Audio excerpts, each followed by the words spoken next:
So thank you all for coming tonight. We're here for our 8th Richmond Reads Reveal, which is a little crazy and hard to believe.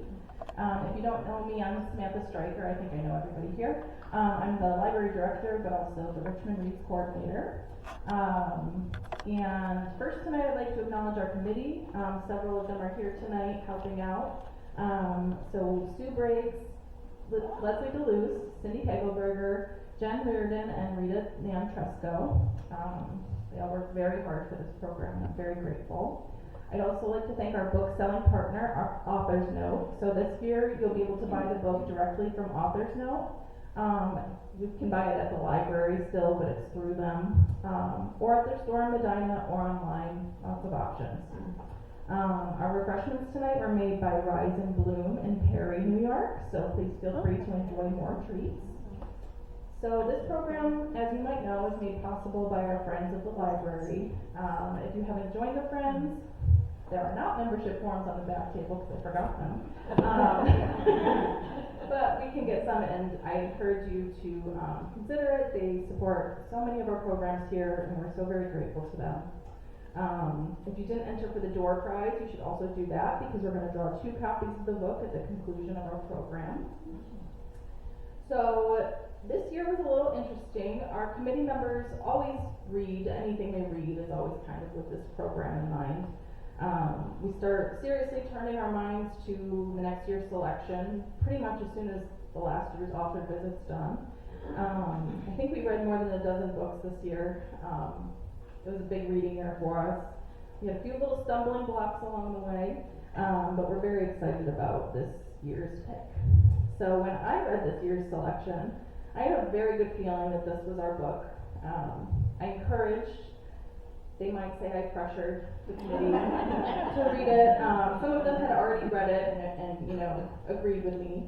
I reached out to the author and we were lucky to get a very quick yes.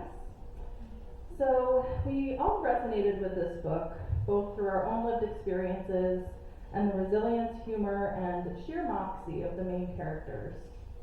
The book takes readers on a journey through a transformative time in American history and resounds with hope, which I think we could all use a little bit of, I don't know, something. So author Adriana Triviani called this book a novel about ambitious women and the mentors that inspired them to excellence. Christina Baker Klein describes it as a powerful tribute to friendship and self-discovery. This book was published in 2025. It was written by a New York Times bestselling author, is a USA Today bestseller, a Goodreads Choice nominee for historical fiction in 2025, and a Southern Indie bestseller, and more. Does anybody think they know what it is? We'll see. We'll see. For this year's selection.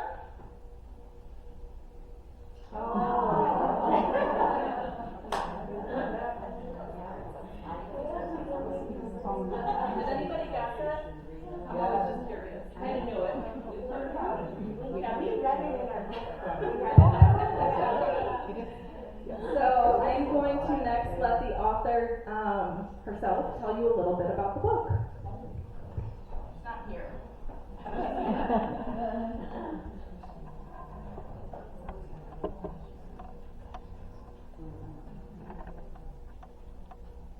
Hi there, my name is Marie Bostwick. I am the author of 22 novels, including the Book Club for Troublesome People.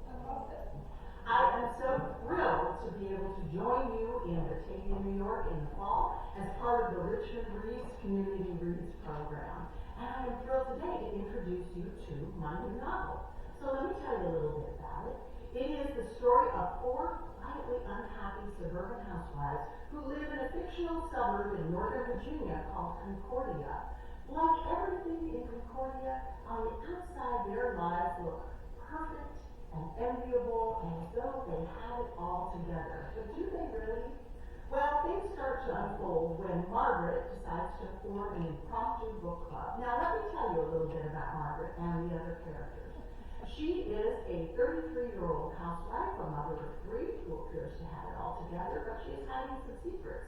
including the longing to be a writer and the presence of a rented seafoam green typewriter she has hidden away in the linen closet.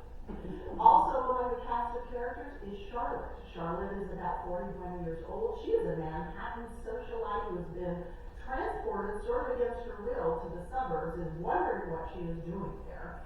Charlotte has long wanted to be an artist, but can't seem to get anyone to take her seriously, including her very wealthy family. Next, we have Viv, Margaret's kitty corner neighbor. Viv is a great character. She is a mother of 6. She is married to a dreamboat of a man, Tony, who is a naval officer, and her life looks pretty great too. She was a World War II nurse, but she wanted to retire and have a family, and now she has. And yet, there is something in her that's wondering, well, is there a little something more?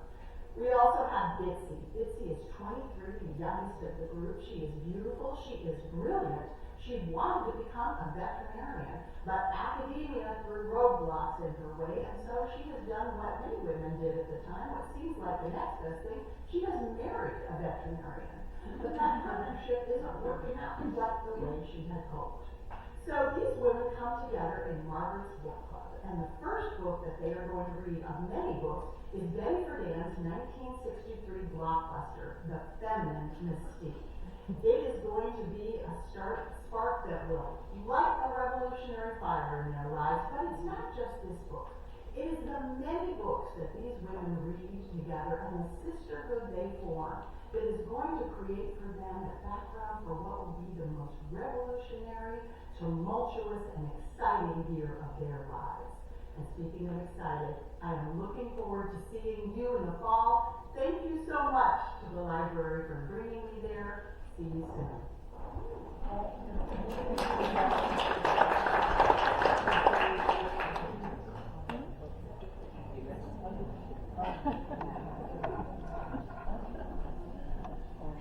Okay, well, we are very excited to have Marie Bostwick visit us in the fall. She will be here on October 15th, and we'll have all the information and all that good stuff in the back also at the end.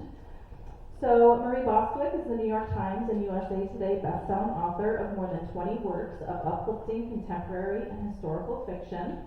Translated into a dozen languages, Marie's novels are beloved by readers across the globe. Her 2009 book, A Thread of Truth, was an Indie Next notable pick. 3 of her books were published as Reader's Digest Select Editions. Marie lives in Washington State with her husband and a beautiful but moderately spoiled Cavalier King Charles Spaniel. So, as I mentioned, Marie will be here on October 15th.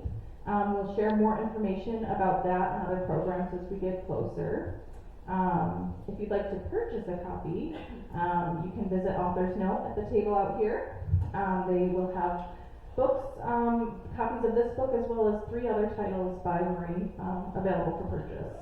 And then we'll also have them here at the library until October. Thank you again to our friends at the library, the Richmond Reads Committee, Author's Note Bookstore, Rise and Bloom, and all of you for coming out tonight. I really appreciate it, and it's always such a fun event, and it seems to go super fast. It's been about 10 minutes, so here we are. And now we will pull the door prize. Did everybody enter who wanted to? We did. All right.